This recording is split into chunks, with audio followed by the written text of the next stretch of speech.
Venus Fridays, so let's talk about what's going on with our divine feminine planet representing our divine feminine in the world this week, as well as some astrological aromatherapy to support us with all of the energies, right? April brings a lot of big events for 2024.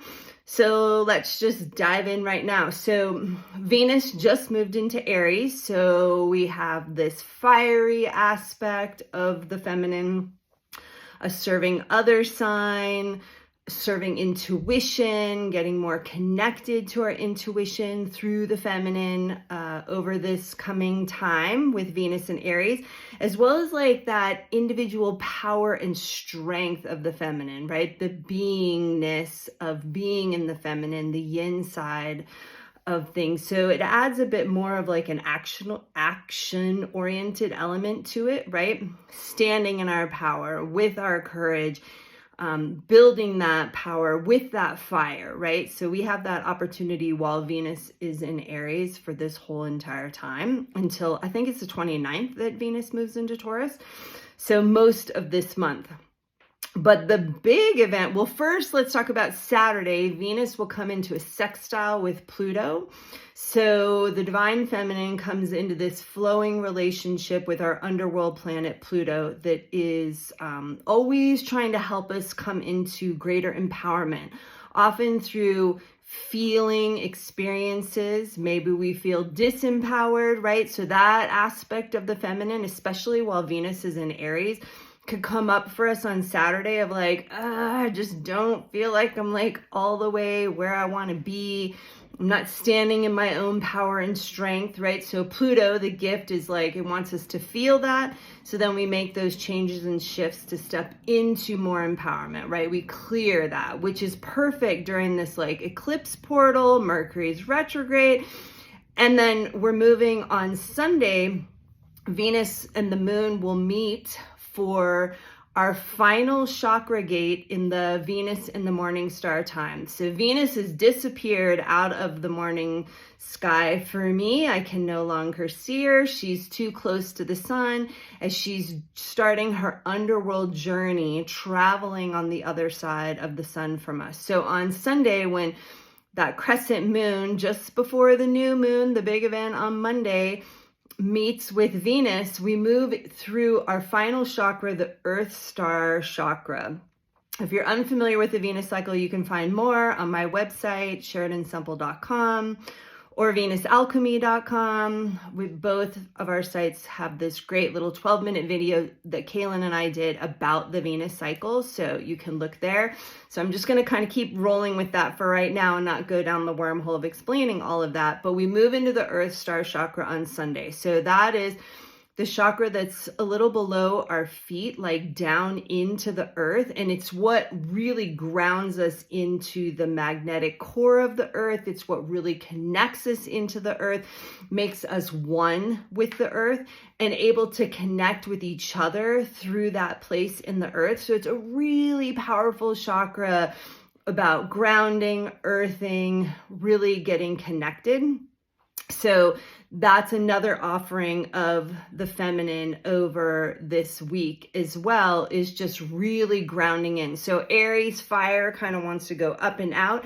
Yeah, it's a physical sign, physical in our bodies and our strength and our power, and it's the warrioress type of energy and the protector, but it can be a little bit up and out fire, right? It's always reaching towards the sky. So having Venus go into the Earth Star Chakra time can be really grounding and help us connect. And I'm going to talk at the end about the aromatherapy that's going to like help both those directions for us with all of this Aries energy that's happening. So then on Monday, right, this is a big week in astrology. So then on Monday, we have the Aries new moon total solar eclipse, right? So this is a really big deal that's happening.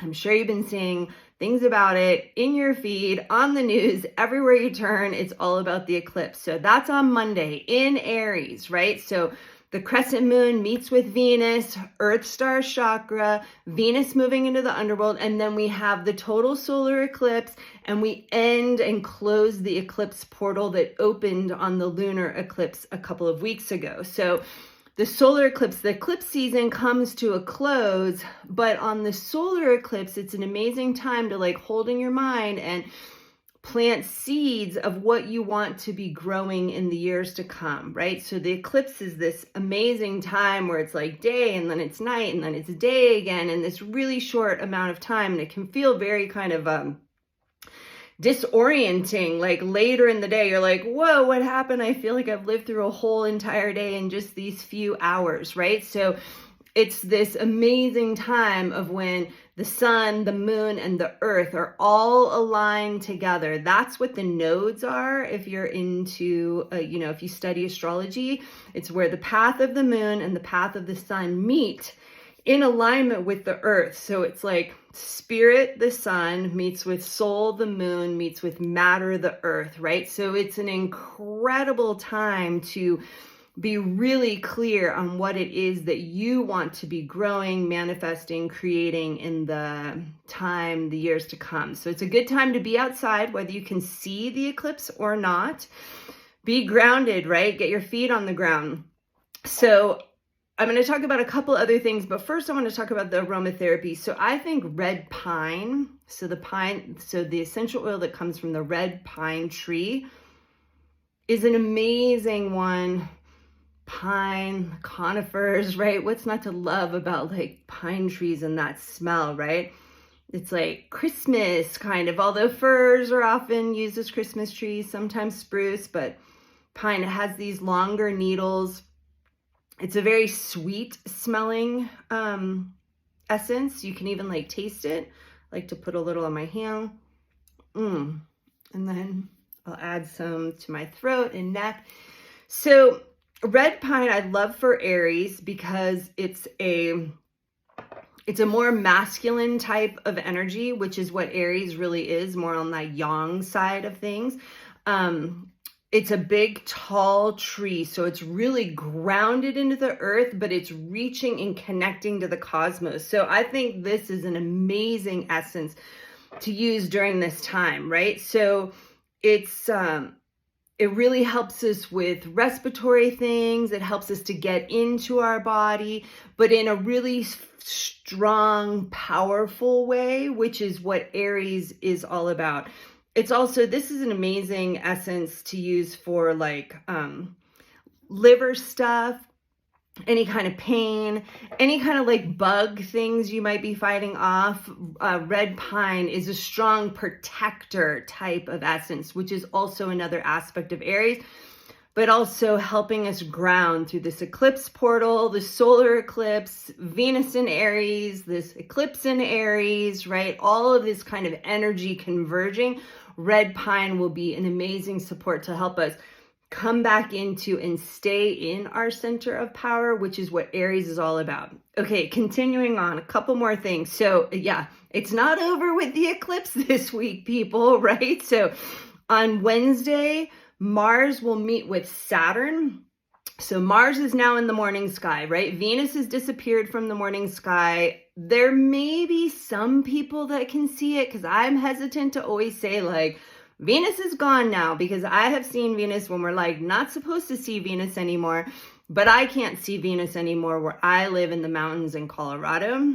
I haven't been able to see Mars or Saturn yet either, and I've been out looking. I've even looked with binoculars, and I know other people have seen Mars for like a month now, right? So it's really personal where you are.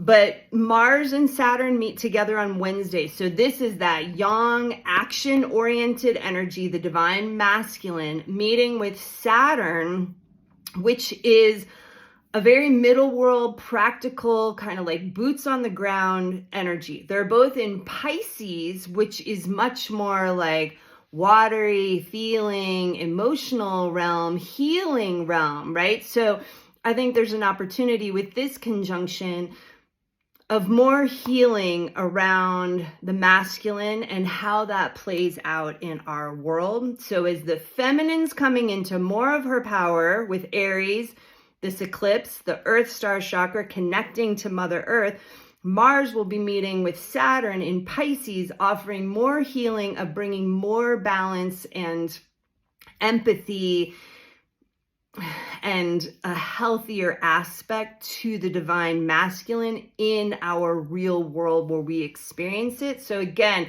a lot of seeds planting during this time, intentions to focus on, energy we want to be manifesting. And then last thing, on Thursday, Mercury will meet right with the sun.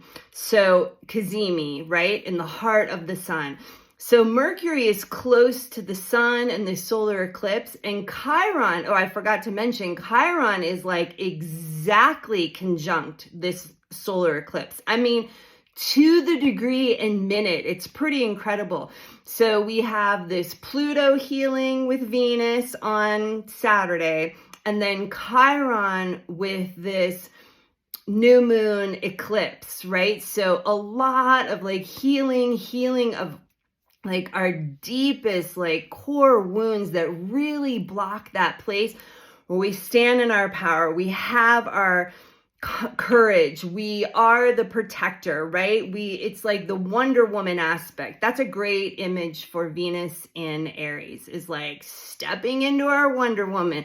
We've got a mission. We are strong. We are like Amazon, powerful women, right? So Chiron is going to help us like look to and clear out anything that blocks that level of empowerment with the divine feminine.